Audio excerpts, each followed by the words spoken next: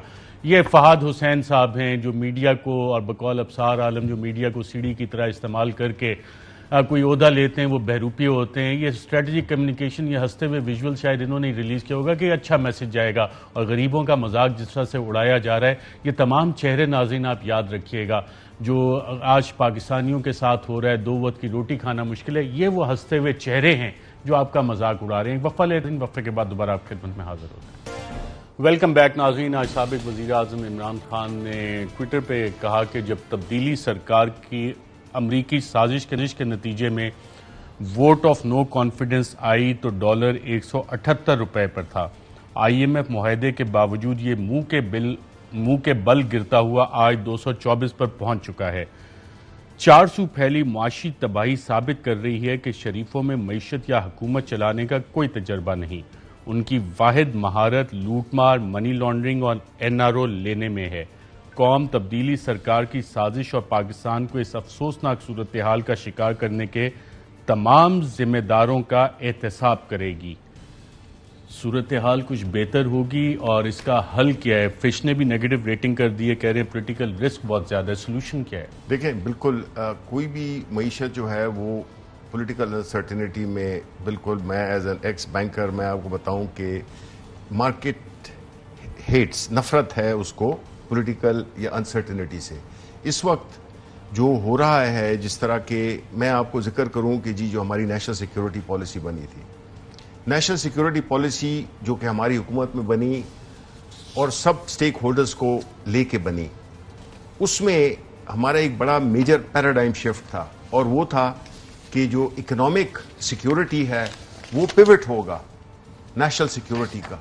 اس وقت economic security نے national security کو داؤ پہ لگا دیا ہے، اور یہ جو نااہل، نالائق، خود غرض پہ حس لوگ ہم پہ مسلط کیے گئے ہیں، ان کو کوئی نہ تجربہ ہے نہ ان کو دلچسپی ہے. ان کے اپنے سارے پیسے تو باہر. آپ نے سوال پوچھا شوکت ترین صاحب سے کہ اس سے ملک کا قرضہ کتنا بڑا، تو انہوں نے آپ کو جواب دیا. آپ ان سے پوچھیں کہ آپ کے اثاثے جو کہ باہر ہیں تو اس کی قیمت میں کتنا اضافہ ہوا.